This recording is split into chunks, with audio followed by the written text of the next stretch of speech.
चंडीगढ़ में हरियाणा मंत्रिमंडल की मीटिंग हो चुकी है।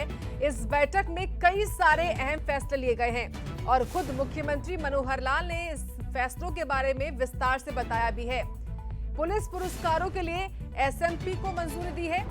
एचएसजीपीसी अधिनियम 2023 को मंजूरी दी है। इस वक्त की बड़ी खबर सामने आई है।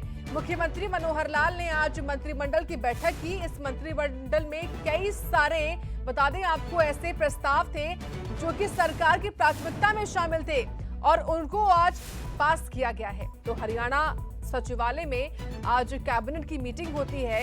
इस मीटिंग में कई सारे प्रस्ताव जो है मुख्यमंत्री के सामने रखे जाते हैं, पेश किए जाते हैं। उसके बाद मुख्यमंत्री हर एक प्रस्ताव के बारे में मंथन करने के बाद उनको हरी झंडी भी दे देते हैं और इस बात की जानकारी खुद प्रेस कॉन्फ्रेंस के माध्यम से मुख्यमंत्री मनोहर लाल ने रखी हुई है।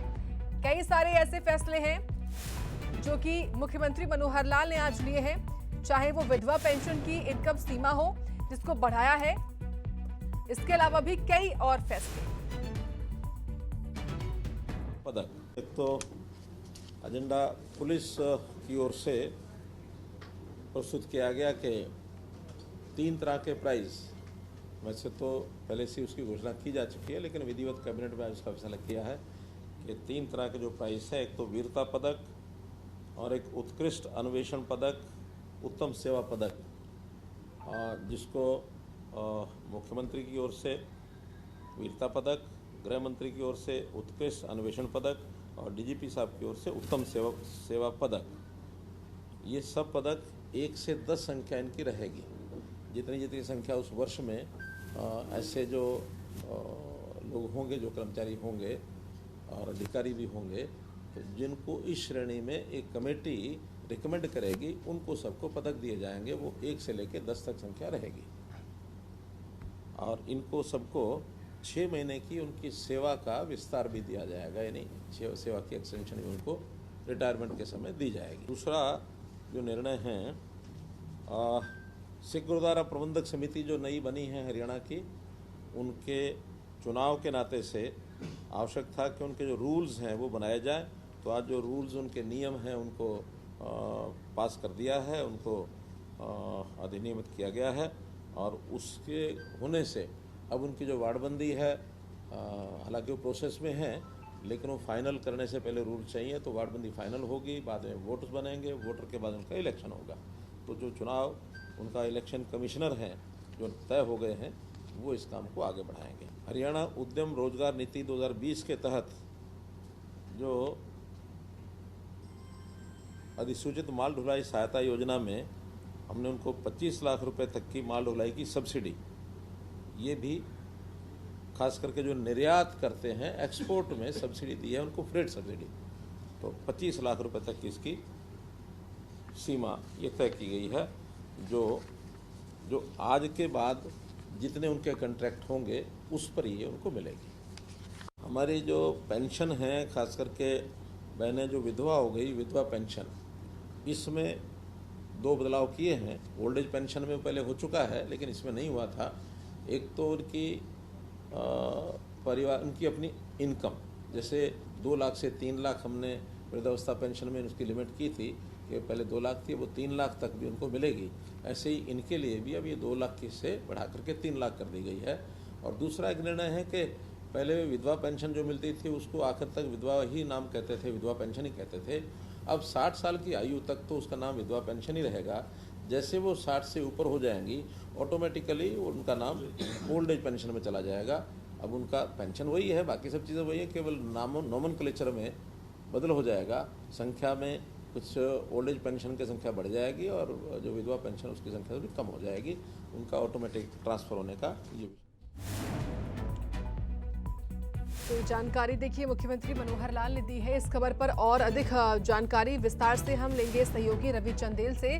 रवि, बैठक हुई है, बैठक में कई सारे अहम फैसले लिए गए, क्या है जानकारी? कौन कौन से वो प्रस्ताव हैं जो कि आज मुख्यमंत्री मनोहर लाल ने पास कर दिए?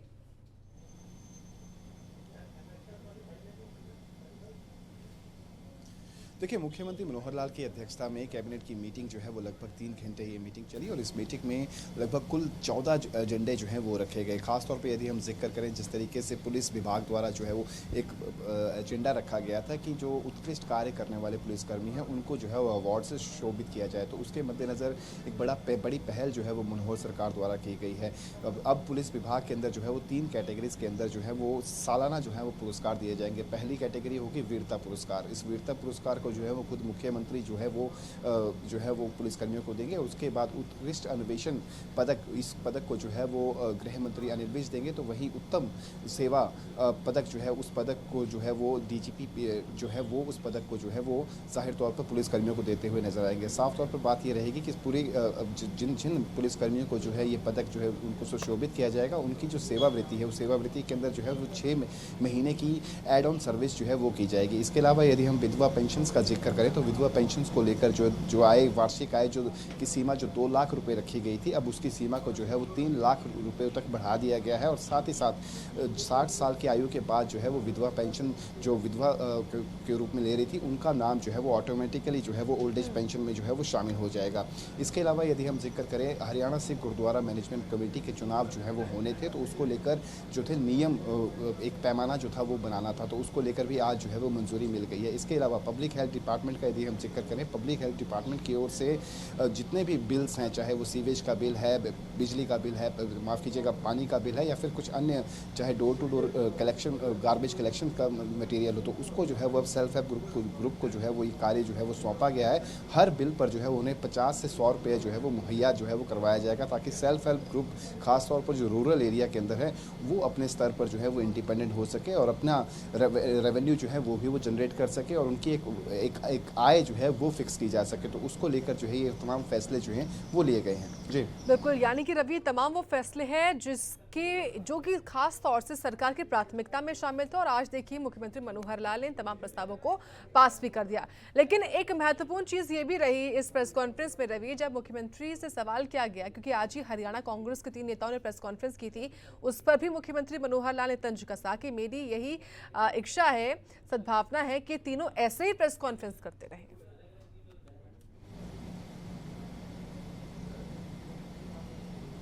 देखिए, आज का यदि हम जिक्र करें तो आज जो है वो काफ़ी महत्वपूर्ण एक तरीके से प्रेस वार्ता जो थी वो कांग्रेस के 3 वरिष्ठ नेताओं द्वारा की गई। खासतौर पर रणदीप सुरजेवाला, कुमारी शैलजा और किरण चौधरी, तीनों ही नेताओं द्वारा जो है वो गठबंधन सरकार पर जो है वो बेरोजगारी को लेकर जो है वो खास तौर पर जो है वो हमला बोला गया। तो उसके जवाब में मुख्यमंत्री मनोहर लाल ने साफ किया कि मेरी यही सद्भावना है और मेरी यही इच्छा है कि वो इसी तरीके से सरकार से जो है वो सवाल पूछते रहे। खासतौर पर उन्होंने तंज भरे लहजे में ये ज़रूर कहा कि जिस तरीके से वो बेरोजगारी को लेकर जो सवाल पूछ रहे हैं उनसे मैं ये पूछना चाहूँगा कि हमारी सरकार ने जो है वो लगभग 1,80,000 रोज़गार देने का जो है वो काम किया है और इनकी सरकार के कार्यकाल के दौरान मात्र 60,000 जो है वो रोज़गार दिए गए हैं। तो ऐसी स्थिति के अंदर ये सवाल जब ये सरकार से पूछते हैं तो उन्हें भी अपने गिरेबान में जो है वो झांकना चाहिए और ये देखना चाहिए कि उनके समय में उनके कार्यकाल के दौरान कितना रोज़गार और ख़ासतौर पर कितनी सरकारी नौकरी जो थी वो कांग्रेस ने दी थी। तो उस पर जो है वो मुख्यमंत्री ने तंज जो है वो कसा है। जी ठीक है रवि चंदेल, शुक्रिया आपका विस्तार से बताने के लिए इन तमाम फैसलों के बारे में जो कि आज मुख्यमंत्री मनोहर लाल ने लिए हैं अपनी बैठक में।